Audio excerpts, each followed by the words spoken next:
Data paspor Indonesia yang diduga dibocorkan Bjorka diklaim mencapai 34,9 juta data. Mengapa kebocoran diduga data pribadi terus terjadi? Kami bahas bersama Dirjen Informasi dan Komunikasi Publik Kominfo Usman Kansong, juga pakar digital forensik Sisrek Pratama Persada. Selamat malam semuanya. Selamat malam. Baik Pak Usman, Selamat malam. Kominfo sudah melihat sampel data bocor bocor paspor Indonesia ini. Apa yang kemudian disimpulkan oleh Kominfo? Iya, jadi kemarin begitu kita mendapatkan informasi dugaan kebocoran data, maka Kominfo, BSSN, dan Imigrasi melakukan penelusuran. Ya, penelusuran ini masih terus berlangsung. Dari hasil penelusuran memang belum dapat disimpulkan bahwa data yang beredar di publik ya itu apakah data betul-betul data dari paspor ya atau bukan ya, karena hasil penelusuran sementara kemarin itu struktur datanya agak berbeda ya Oke. dengan struktur data yang disimpan ya, data yang terkait dengan paspor. Tapi sekali lagi ini masih kesimpulan sementara begitu ya, kesimpulan sementara artinya kalau Dirjen Aptika dalam press release-nya mengatakan kita belum bisa menyimpulkan bahwa data yang beredar Ya, itu adalah betul-betul data paspor, ya, baik. data paspor imigrasi, Pak begitu Usman, tapi kira-kira. kan yang bocor yang ditampilkan di laman Bjorka itu kan ada nama, ada nomor paspor, tanggal lahir, kemudian gender, bahkan tanggal terbitnya paspor itu sudah ada. Apalagi yang dikonfirmasi oleh Kominfo untuk memastikan bahwa ini adalah data paspor Indonesia yang bocor. Iya, jadi kita terus menelusuri ya. Hari ini juga kita kembali menelusuri ya, Kominfo dengan BSSN terus menelusuri ya apakah betul-betul ya data itu ya, tentu kan bisa saja memang datanya mirip ya atau sama begitu. Ya ini kita lihat kalaupun data yang ditampilkan di ruang publik itu benar, kita juga harus periksa ya data itu data kapan Sampai misalnya begitu. sampai sekarang belum diverifikasi, Pak Usman. Iya, masih diverifikasi, masih proses ya. Kita ini kan baru mengambil sampel ya, beberapa data yang kita ambil ya untuk kemudian kita telusuri supaya kita mendapatkan kesimpulan yang betul-betul ya, nanti kalau memang betul terjadi kebocoran data kita Baik. akan melihat di mana persoalannya dan kita akan menyelesaikan tentu saja Untuk begitu. verifikasi ini kan tentunya harus melibatkan Dirjen Imigrasi untuk menentukan apakah ini betul data paspor yang bocor atau tidak. Apakah sudah ada komunikasi dengan Dirjen Imigrasi?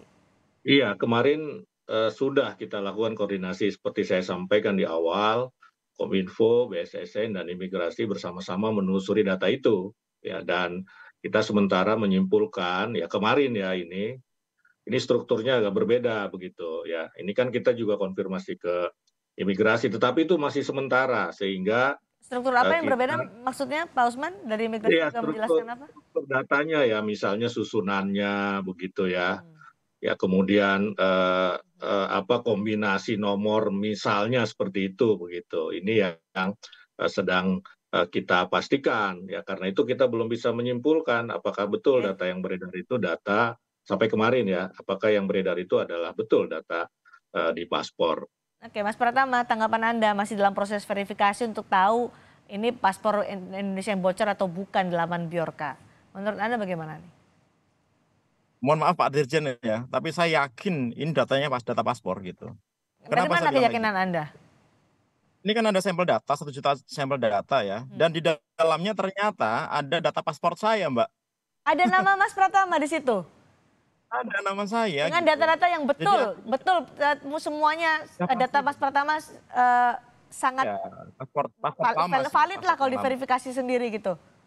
sekali gitu. Dan apa namanya, saya yakin ini memang data dari imigrasi. Nggak mungkin orang mau apa siapapun hackernya ya, entah Bjorka atau yang ke Bjorka gitu, merekayasa membuat 1 juta sampel data yang apa namanya random gitu, nggak mungkin, impossible gitu. Tadi Nah, Pak Usman kemudian menyatakan masalah strukturnya masih dicari juga, apakah betul ini ya gini, masalah paspor yang struktur bocor gini, atau apa tidak? namanya ketika orang melakukan hacker, melakukan pencurian data gitu, yang didapat adalah dump dari database. Mhm. Dump dari database itu banyak fieldnya gitu, banyak fieldnya ada yang kosong, ada yang nggak kosong gitu. Nah, si Bjorka ini atau siapapun lah yang aku Bjorka ini gitu, kita masih belum tahu ya gitu. Ya, Nah, dia mengambil data-data yang penting saja gitu, dan data-data penting itu di-copy ke dalam file CSV gitu, kayak file Excel gitu, sehingga memang beberapa format field datanya dihilangkan. Kan oke. data-data nggak berguna ngapain, nggak bisa dijual juga gitu. Dari Nah, kenapa dari saya yang bilang hah? yakin?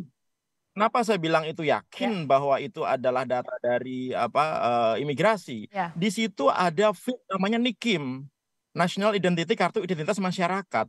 Hmm, Yang itu, yang punya nomenklatur itu hanya Dirjen Imigrasi, nggak ada yang lainnya. Gitu. oke. Jadi saya bisa memastikan ini data dari imigrasi. Ini Nah, pengamat ketika orang sekaligus korban berbicara juga ya, Mas Pratama ini ini. data udah jadi korban banyak saya Mbak gitu. Eh, Jadi hampir merasa biasa gitu. Kalau oke. kalau misalkan saya ngerti data saya bocor gitu. Ya, Ketika orang mau mencoba untuk melakukan penipuan dan lain-lain, saya ngerti. Yang kasihan itu adalah masyarakat betul. yang ketika datanya yang bocor itu dimanfaatkan oleh orang-orang tidak berkepentingan untuk Ya. menipu, untuk pinjol dan lain-lain, itu yang Baik. kasihan sebenarnya. Oke. Gitu. Karena berangkat dari NIKIM itulah Mas Pratama yakin bahwa ini ada kebocoran di Dirjen Imigrasi. Jadi bocornya Data di saya sana juga ya. ada Mbak, data paspor saya dan itu valid. Itu valid.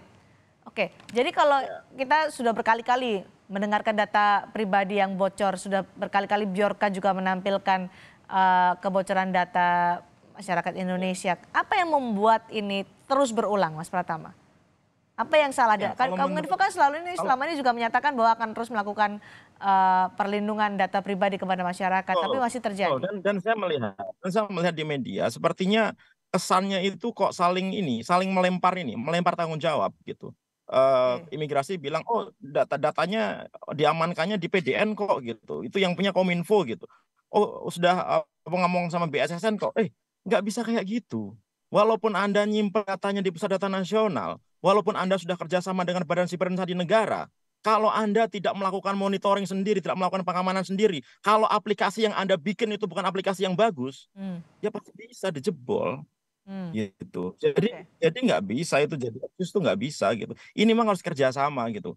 Badan Siber Sandi Negara sudah membuat banyak aturan. Diterapkan nggak sama imigrasi gitu. hmm. Kominfo dengan PDN-nya sudah membuat beberapa standar gitu. Digunakan nggak? Monitoringnya dipakai apa enggak gitu. Jadi Nah celahnya di inilah yang mana jadi dong? masalah gitu. Celahnya di mana, Mas Pratama? Tuh, celahnya belum tahu celahnya gitu. Yang pasti ketika data ini bocor gitu, kita nggak bisa Oke, ngomong ini data lama atau data baru. Kenapa? Karena data pribadi masyarakat, baru atau lama, itu tetap menjadi data pribadi yang bisa dimanfaatkan orang lain untuk melakukan kejahatan. Gitu oke. loh. Baik, Pak Jadi harus Usman. diubah mindset-nya. Dari komunikasi bersama dengan BSSN kemudian juga Dirjen Imigrasi yang tadi Anda sebutkan, apakah betul seperti yang disebutkan Mas Pratama soal apakah standar-standar dari Kominfo dan juga BSSN tidak diaplikasikan di Dirjen Imigrasi sehingga ada kebocoran data ini? Ya, jadi perlu saya sampaikan ya bahwa tugas ataupun fungsi Kominfo dalam hal data adalah sebagai regulator ya. Kemudian BSSN adalah mensupervisi Mhm. perlindungan data ya, keamanan cybernya. Kemudian siapa yang bertanggung jawab untuk melindungi data pada dasarnya adalah penyelenggara sistem elektronik yang punya data itu begitu, Mhm. yang punya data. Ya, jadi semua sudah punya fungsi masing-masing. Ya, karena itu dalam penelusuran ini selain kita melihat tadi ada informasi bagus sekali dari Mas Pratama bahwa betul itu adalah data paspor, tentu ini menjadi bahan masukan bagi kami dan kita akan melihat kesalahannya ada di mana begitu. Nah, sebagai regulator berdasarkan PP 71 2019, Kominfo berwenang ya memberikan sanksi kepada penyelenggara sistem elektronik yang katakanlah tidak baik dalam Mhm. menjaga datanya, yang sanksinya itu mulai teguran sampai penutupan penutupan sistem elektroniknya begitu. Nah, Tapi kan ini kalau di masih imigrasi susah, Pak. Setiap terus tahun, setiap hari, bahkan ya. ada orang yang bepergian menggunakan paspor, belum lagi memohon mengaplikasi soal paspor. Iya, susah maksudnya bagaimana? Kalau misalnya itu ditutup, tadi kan ada sanksi untuk penutupan, sementara paspor ini kan selalu digunakan setiap saat. Begitu juga orang yang ingin memohon pembuatan paspor tidak bisa ditahan-tahan kan, Pak Usman? Ya betul, kalau itu betul ya, Hmm, karena itu kan tadi saya sampaikan sanksinya ini kan bertingkat dari mulai teguran ya sampai penutupan sistem elektronik. Ya oke. itu sanksi yang paling berat memang ya, sanksi yang paling berat, dan tentu saja ketika kita mengambil sanksi kita mempertimbangkan dampaknya buat masyarakat. Ya jangankan paspor Hmm, kita blokir misalnya sistem elektroniknya, sedangkan beberapa situs misalnya Steam, PayPal, waktu kita blokir juga masyarakat protes, padahal oke, itu sebetulnya adalah menjalankan aturan Kominfo waktu itu, baik, aturan untuk melakukan baik. registrasi. Tentu kita pikirkan. Oke, soal Undang-Undang Perlindungan Data Pribadi kan sudah disahkan, kenapa ini masih berulang? Ada wali amanat data yang belum dibentuk sampai sekarang. Kenapa ini, Pak Ya, Usman bisa terjadi? undang-undang perlindungan data pribadi ini kan belum berlaku walaupun sudah disahkan, Mbak Cindy. Mhm, Ya baru berlaku itu tahun depan. Jadi kami sedang menyusun peraturan pemerintah dan peraturan presiden. Diharapkan peraturan presiden akan kelar selesai pada September, sementara PP-nya itu akan selesai di akhir tahun begitu. Nah, memang betul di dalam undang-undang diatur adanya pejabat ya atau petugas yang secara umum mungkin disebutnya adalah data protection officer begitu. Nah, inilah yang bertanggung jawab. Nah, inilah yang menunjukkan bahwa perlindungan data itu menjadi kewajiban pemilik data, wali data, pemegang data begitu. Ini kan ibarat rumah ya, rumah kemudian kemalingan ya, padahal pemiliknya ini tidak mengunci pintunya, tetapi kemudian yang disalahkan Pak RT-nya misalnya seperti itu.